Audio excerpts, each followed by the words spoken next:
Hey guys, what's up? It's Abby and welcome back to my channel and welcome to today's video. My oh my, it's been quite a bit of time since I've actually sat down and made a video. Today I just kind of wanted to check in. The title of the video, Top 5 Things to Do When You Move to Denmark, is a bit of a joke. A bit of an inside joke to one of my colleagues from my internship that I just finished up. Because I shared my YouTube channel and they all kind of started greeting me with top 5 things to do in blank. So in any case, I figured it'd be a little nice little homage to kind of title this video as such, as a bit of an inside joke. But here we are, top 5 things to do when you move to Denmark. My God, it's been a very long time. In fact, I feel a little bit out of practice just sitting here and talking. In some sense, this is like a little life update, and I really want to in the future make a few more videos and kind of talk about what's going on in my life. So if you have any suggestions for different videos in the future I could make, or different questions you might ask, please leave them in the comments. But yeah, my life has changed a hell of a lot since August of 2022 when I said, hey, I'm moving to Denmark. Well, hey, I've done it. I moved to Denmark and now I have to worry about getting my visa renewed. So who knows, maybe I'll move to Denmark again, right? Or move out, but I hope not.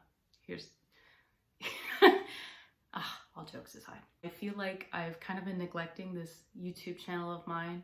In some sense, it's a hobby that I've had since I was a teen. So I think I started making videos when I was around 16. I'm now 24 years old, about to turn 25 in February, and I have kind of started progressing into my life and a little bit progressing into my career. And so as I had a big adjustment moving to Denmark, my hobbies kind of got put on the back burner.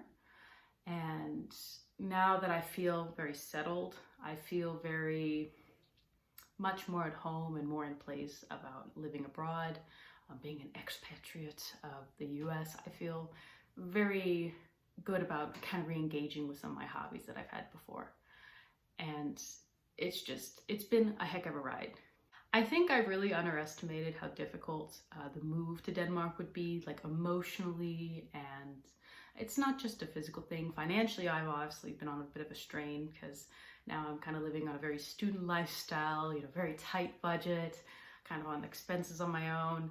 And it's just been a bit of a journey and getting adjusted to this is what my life looks like now. How can I continue my life the way I want it to? How can I take my education and make it into a career? And there's also this component that Danish education is very different than American education. So I've had a bit of a steep learning curve when it comes to my master's program. I feel like I'm drowning a little bit, but now I'm writing a thesis next semester and I have a 20-page paper I have to write by February, and I still have not started it yet, and here we are. But I feel a bit, strange in some sense. It's moving abroad and also be trying to learn a language, and just kind of, there's a lot going on. And I've gone from being in a relationship that was long distance to being, where we're texting, trying to text every day, call every day, something that's not very physical, to something that's very, very physical. Obviously, this is the longest period of time Oliver and I have been together. I think prior to that, we had stayed, let's see, I think that we stayed about half a year together. So now that was when I had studied abroad in Copenhagen during the world situation breakdown. And I stayed in Denmark because I was a bit bitter that I had paid for an expensive visa that I could not use. And I was like, I'm not going home. There's not much for me to go home and do this online assignment.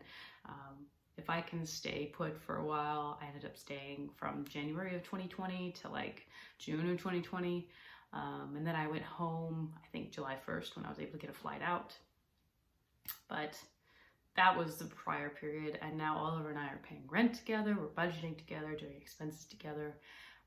We see each other every day. We wake up next to each other every day. It's very, I don't know, it's different, going from a relationship that for 8.5 years was very much just apart with, sporadic trips in here and there, and our relationship was really more so like a bit of a holiday, which, definitely a different way of viewing relationships. Not a lot of people could do that, and kind of going from a holiday love life to here we are together. It's just, not much has actually really changed.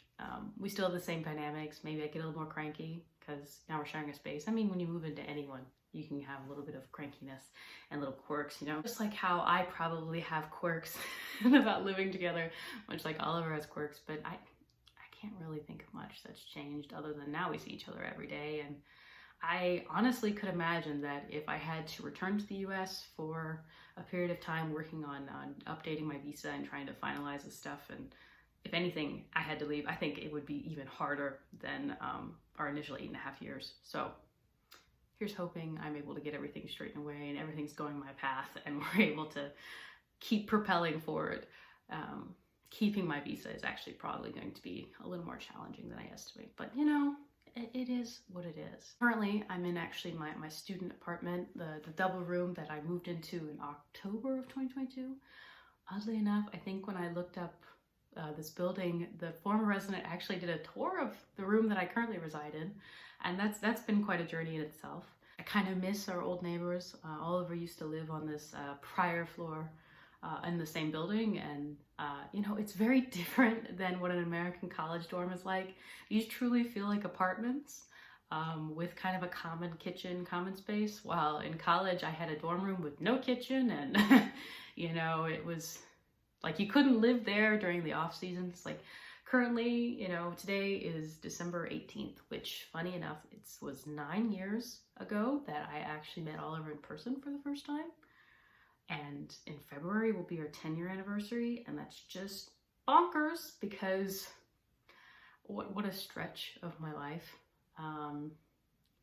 And to think that 10 years ago or 9 years ago, I would have ended up here working on my master's and be trying to make sure I can stay and set up a career for myself and find a kind of life for me is just kind of, it's really out there. I did this wonderful internship with a company that was like, I've never actually had a professional internship.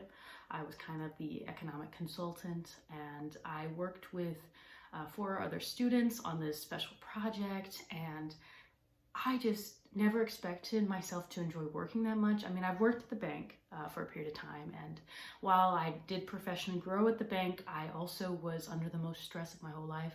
After I got my bachelor's, I had a year of just being lost. I couldn't find a career.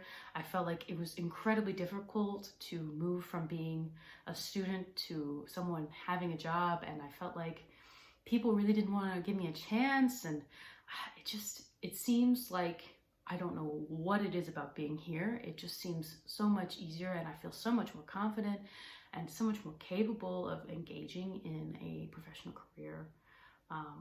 Although the language is definitely probably the hardest thing for me. Going from, yes, I learned German for 8 years of my life. The problem is while I learned it for a large part of my life, I never really had to use a second language. I think that is one of those skills that I can at least kind of get into like another language mode, but actually practicing a language every day and using it outside of your normal context is something that's a very difficult skill to learn. And I'm just impressed of how intelligent people are here. They can just like flip like that, and I'm like, what the hell? Or, you know, one of my neighbors was saying, yeah, you know, I have a German neighbor, and he's like, you know, he's got English, German, and now he's learning Danish, and, you know, they think it's really cutesy, but, you know, it's like the confidence to just go for it. And I find Danish to be so hard, and I'm a bit embarrassed about how much I struggle with it.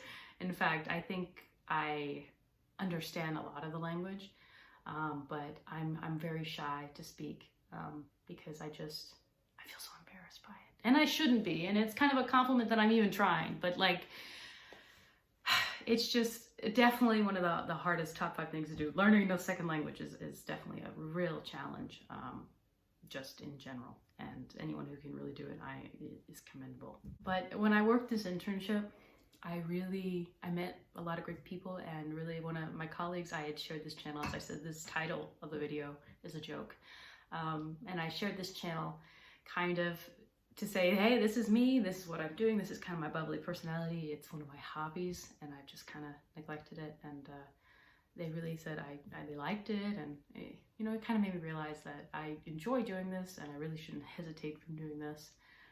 So here we are, making videos, giving you a little bit of a life update, letting you know how things are going. But it's definitely hard to kind of condense a year and a half of change in my life in like 20 minutes. But yeah, here I am. I think I'm going to kind of stop this video here, largely because I'm just kind of going every which direction, thinking about everything that's going on. And I just kind of want to say hello, checking in. I think at some point I'm going to probably make a video talking about New Year's resolutions, largely because I definitely want to engage more in my hobbies. I want to make some language progress. I want a little bit more routine, just with being active and whatnot. I will say the Scandinavian darkness of sun rises at 9 and sets at 3:30 is very difficult to deal with, and in some sense it's about to turn to the 21st, which thank God, that means it's going to be getting lighter and lighter, but the darkest day is in like 2 days, so it's a lot more difficult than I thought it would be, and getting into the routine and different hobbies and kind of pursuing my concept of me is something I really want to work on for 2024. And I think I've been doing that progress. It's been slow and steady, and it's been kind of a journey, and learning not to care about anything but my own concept of belief and self and stuff like that. But yeah, here's my little update.